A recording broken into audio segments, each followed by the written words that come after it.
Assalamualaikum warahmatullahi wabarakatuh. Berjumpa lagi bersama saya Muhammad Imin Jaya pada pembelajaran kimia. Pada hari ini kita akan belajar mengenai pembelajaran dengan materi hidrokarbon.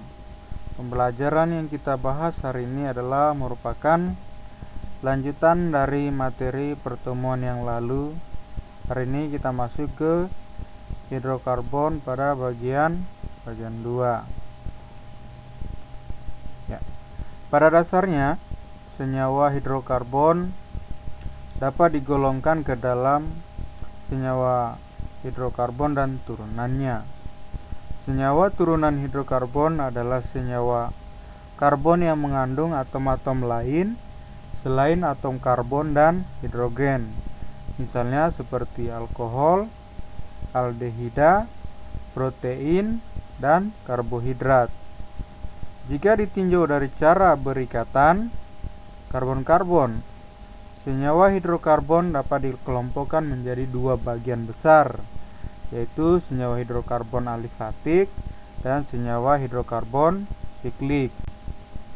Senyawa hidrokarbon alifatik adalah senyawa hidrokarbon yang membentuk rantai karbon dengan ujung-ujung terbuka, baik berupa rantai lurus maupun rantai bercabang, seperti yang kita telah bahas pada pertemuan sebelumnya. Senyawa alifatik juga dibedakan menjadi dua. Pertama adalah senyawa hidrokarbon jenuh, dan yang kedua adalah senyawa hidrokarbon tidak jenuh. Senyawa hidrokarbon jenuh merupakan senyawa hidrokarbon yang berikatan kovalen tunggal. Jadi ikatan yang dibentuk adalah ikatan tunggal. Ikatan tunggal itu contohnya adalah senyawa alkana. Sedangkan senyawa hidrokarbon tidak jenuh itu merupakan senyawa hidrokarbon yang berikatan kovalen rangkap 2 atau rangkap 3. Contohnya juga telah kita jelaskan pada pertemuan sebelumnya, yaitu alkena dan alkana. Khusus pada pembahasan hari ini, kita akan lanjut belajar mengenai senyawa hidrokarbon alifatik jenuh, yaitu hidrokarbon rantai tunggal yang contohnya adalah alkana. Kita masuk pada pembahasan hidrokarbon alifatik jenuh atau alkana. Pertama yang harus kita ketahui adalah mengenai deret homolog yang akan kita gunakan dalam memberikan nama pada senyawa alkana nanti. Silakan perhatikan gambar di atas. Pada keempat contoh senyawa alkana di atas terlihat bahwa dari kiri ke kanan secara berurutan terdapat selisih gugus CH2. Pada yang paling sebelah kiri yaitu metana memiliki selisih 1 gugus CH2 dengan etana, yaitu etana lebih banyak 1 gugus CH2-nya. Sedangkan pada propana lebih banyak 1 gugus CH2-nya dibanding dengan etana. Propana lebih banyak daripada etana. Begitu pula dengan butana, gugus CH2-nya lebih banyak 1 dibandingkan dengan propana. Hal yang seperti inilah dikatakan sebagai deret homolog. Deret homolog ini umumnya pada sifat kimia memiliki sifat yang mirip, namun jika ditinjau dari sifat fisikanya akan berubah sejalan dengan bertambahnya massa dari senyawa tersebut. Jadi sifat fisika dari metana, etana, propana ke butana akan cenderung berubah sejalan dengan bertambahnya massa atau bertambahnya ikatannya. Kemudian bisa dilihat contohnya pada tabel. Ini adalah contoh perbedaan sifat fisika yang dimiliki oleh senyawa alkana. Yang pertama ada metana di situ. Jika dilihat dari wujud zat secara keseluruhan ini makin ke bawah sifatnya akan menjadi cair. Jadi semakin panjang rantainya nanti, dia akan semakin bersifat atau berwujud padat. Sedangkan masanya, semakin panjang juga rantainya, maka masanya juga akan semakin berat. Kemudian titik lelehnya juga akan berubah sejalan dengan perubahan dari masanya. Begitu juga titik didihnya. Dapat diperhatikan pada tabel yang ada di dalam layar ya. Selanjutnya kita akan belajar mengenai rumus umum alkana. Tujuannya nanti supaya kita paham bagaimana seandainya kita menemukan suatu senyawa, senyawanya itu alkana, kita diperintahkan untuk memberikan nama atau kita diperintahkan untuk menyebutkan namanya.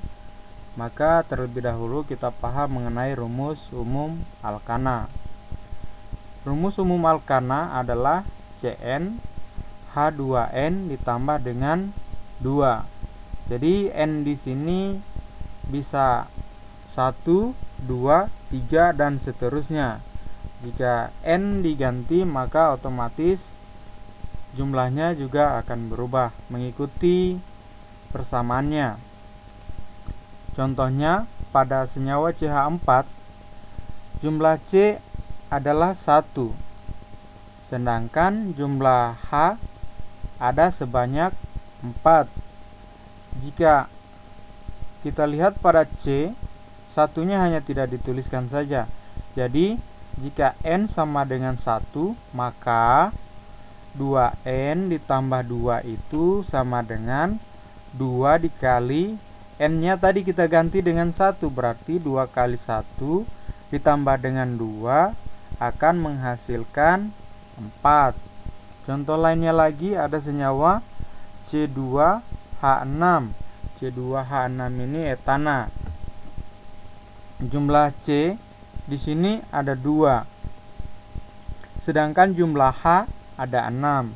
Jadi jika N-nya, N di depan C ini, C depan C ada angka 2, N sama dengan 2, maka 2 dikali N ditambah 2 akan sama dengan 2. N-nya tadi kita ganti dengan 2. 2 dikali 2 ditambah dengan 2 akan menghasilkan 6. Saya kira untuk penjelasan rumus umum alkana akan mudah dipahami setelah pemberian contoh. Ada 2 contoh yang saya berikan tadi. Kemudian selanjutnya kita akan masuk pada tata nama senyawa alkana. Sesuai dengan tabel yang sebelumnya tadi, jadi ketika jumlah C pada molekul alkana itu bertambah, maka namanya juga akan berubah. Seperti pada tabel kita lihat, jika jumlah C sama dengan 1, maka namanya akan metana. Jika jumlah C-nya ada 2, H-nya ada 6, maka namanya etana. Jika C-nya ada 3, H-nya ada 8, maka namanya propana. Yang kita perlu tandai di sini adalah jumlah dari atom C-nya. Jika jumlah atom C-nya ada 6, di sini contohnya, berarti namanya kita akan lihat C6H14, berarti namanya adalah heksana. Ya, untuk mempersingkat saja, saya akan beri jalan untuk mempermudah mengingatnya. Kita menggunakan kata kunci atau jembatan keledai, yaitu mepbu pehon. M-nya itu untuk metana, E-nya itu untuk etana, P-nya itu untuk propana, Bu-nya itu untuk butana, P-nya itu untuk pentana, sedangkan double H di situ adalah heksana dan heptana, kemudian O untuk oktana, N untuk nonana, dan D untuk dekana. Jadi kalau kita mau hafal, mep bu pehon, mep bu pehon. Ya, sekarang kita lanjut ke pembahasan berikutnya. Dalam pemberian nama untuk senyawa alkana, biasanya jika terdapat rantai bercabang, itu ditentukan, pertama yang ditentukan adalah rantai terpanjangnya.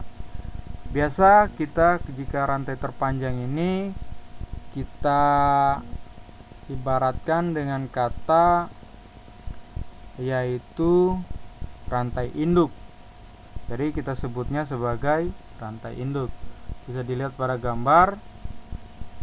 Ini menggambarkan kita harus mencari jalan atau untuk mendapatkan rantai terpanjang. Jika gambar pada sebelah kiri ini adalah gambar yang benar, gambar yang sebelah kanan itu adalah gambar yang salah, karena yang sebelah kiri kita mendapatkan rantai terpanjang itu sampai dengan 9, sedangkan pada rantai yang sebelah kanan ini kita dapatkan hanya sampai dengan 8.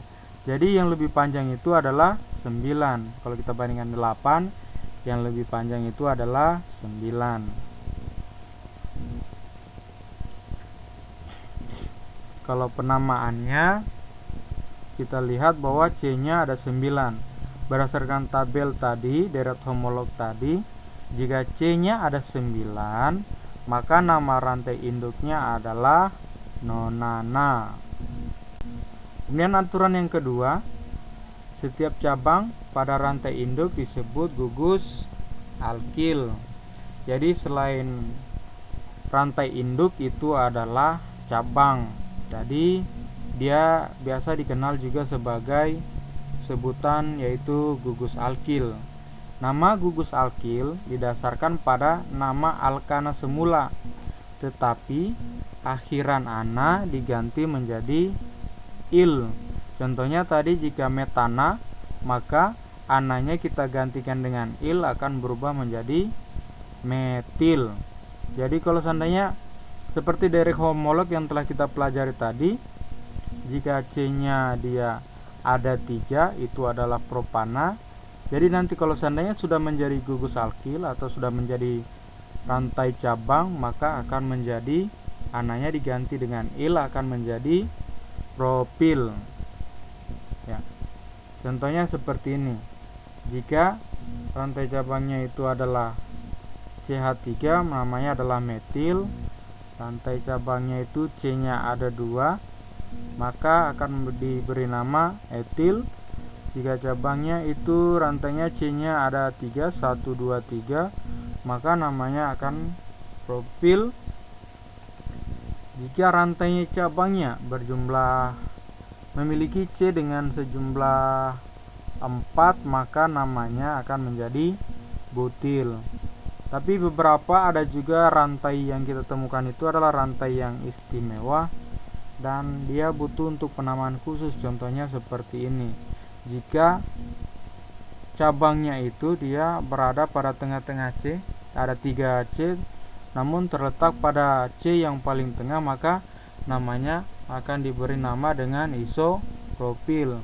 C-nya ada 3 memang propil, tapi karena cabangnya terletak pada bagian tengah C, maka diberi nama dengan isopropil.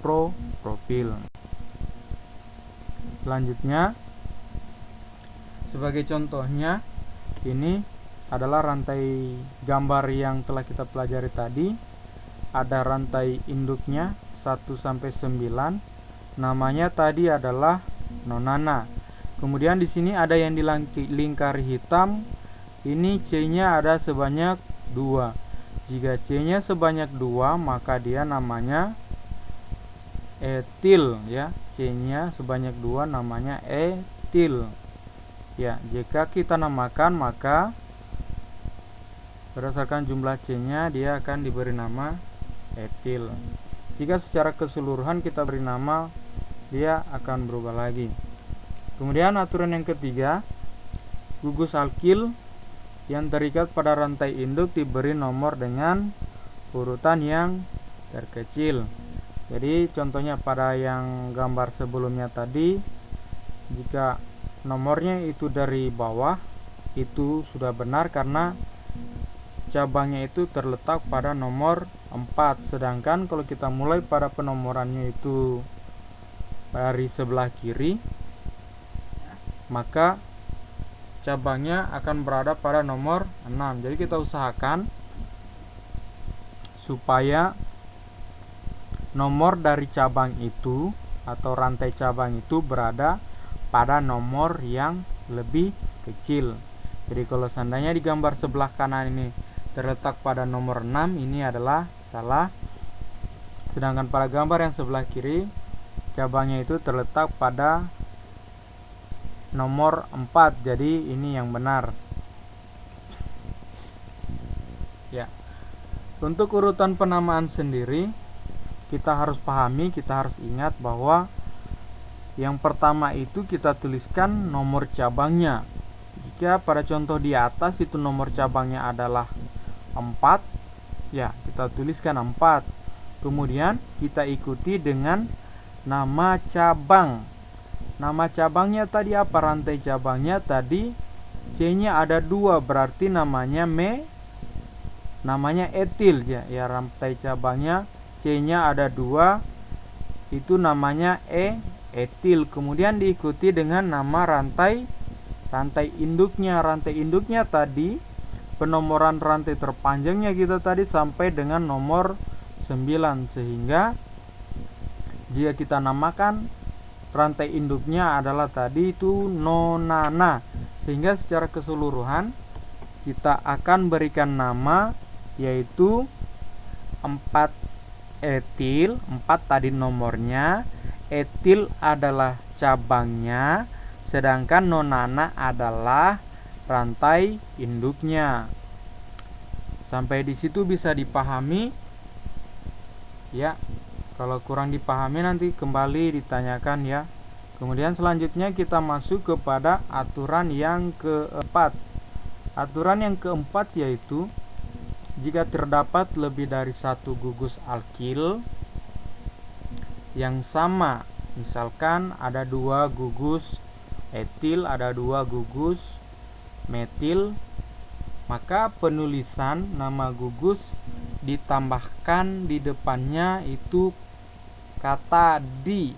Di itu untuk menggambarkan 2 gugus yang sama. Kemudian kita tambahkan tri untuk menggambarkan 3 gugus cabang yang sama, atau tetra untuk 4 gugus cabang yang sama. Misalkan cabang metilnya itu dia ada 4, maka kita awali dengan tetrametil seperti itu, yang diikuti dengan nama gugus alkilnya. Kemudian untuk contohnya, misalkan pada contoh pada gambar ini kita lihat yang di kotak ini ada 2 buah gugus yang C-nya ada 2, itu berarti etil. Berarti jika kita namakan dia akan memiliki nama, kita awali dengan kata di karena 2 gugus yang sama yaitu dietil, dan nama senyawanya adalah 4,5 karena kita tulis dulu nomornya. Nomornya di sini cabang terletak pada nomor 4 dan terletak pada nomor 5, sehingga kita tulis 4,5 garis dietil. Dietil ini karena ada 2 etilnya. Kemudian rantai induknya adalah nonana. Itulah aturan yang keempat. Kemudian untuk aturan yang kelima, jika terdapat 2 atau lebih cabang alkil yang berbeda, maka penulisannya harus diikuti dengan berdasarkan alfabet. Misalkan ada metil dengan etil, itu yang duluan kan huruf E daripada M, maka ketika kita menuliskan harus mendahulukan etil kemudian disusul dengan metil. Itu jika terdapat 2 atau lebih cabang alkil yang berbeda. Sebagai contohnya ini ada pada gambar ada 2 buah cabang, yaitu cabang metil dan cabang etil. Sehingga ketika kita menuliskan, maka kita dahulukan huruf E dulu daripada huruf N, sehingga penulisannya, pemberian namanya 4 etil, 5 metil nonana. Rantai induknya nonana, cabangnya ada etil, ada metil ya. Tinggal ikuti sesuai alfabet. Ya, itu dia untuk kelima aturannya, namun ada beberapa tambahan aturan yang mungkin kita perlu ingat sama-sama supaya nanti tidak ada namanya kesalahan pada saat pemberian nama untuk senyawa alkana. Yang pertama, nomor posisi dan nama gus-gus dipisahkan oleh garis seperti yang kita tuliskan tadi. Jadi misalkan jika cabang metilnya itu terdapat pada nomor 2, maka kita tulis dulu nomor 2-nya, kemudian garis metil seperti itu, atau 3 etil dan seterusnya. Kemudian yang kedua, jika terdapat lebih dari 2 nomor berurutan, maka penulisan nomor dipisahkan oleh koma. Seperti contohnya tadi 4,5. Kemudian contohnya ada juga di sini 3,3. Jadi kedua-duanya ini terletak pada nomor 3 sehingga dituliskan 3,3. Metilnya ada 2 sehingga dituliskan dimetil, dan sebegitulah seterusnya contohnya. Ada juga contohnya 1,2,3 jika dia ada 3 gugus cabang yang sama sehingga kita pisahkan dengan koma. Saya kira itu untuk aturan tambahannya. Sebagai untuk mempermudah kita mempelajari, maka pelajaran hari ini kita coba aplikasikan dengan mengerjakan soal kuis pada gambar. Jadi coba kalian tuliskan nama untuk senyawa yang ada di gambar ini. Tinggalkan kalian cari dulu rantai terpanjangnya, kemudian kalian pisahkan mana cabangnya. Setelah kalian dapatkan cabangnya, kalian lihat cabangnya terletak pada nomor berapa, dan ingat cabang itu dia harus terletak pada nomor yang paling kecil. Jadi usahakan nomor paling kecil itu, jadi tidak boleh diambil diletakkan pada nomor yang paling besar. Saya kira tadi kita sudah pelajari materinya. Tinggal kalian coba aplikasikan untuk mengerjakan soal ini. Dan kalau masih ada pertanyaan, nanti kalian kirim pertanyaannya lewat komentar atau bagaimana. Saya kira itu saja untuk pertemuan kali ini. Kita sekian dulu. Saya akhiri dengan ucapan billahi taufiq wal hidayah. Wassalamualaikum warahmatullahi wabarakatuh.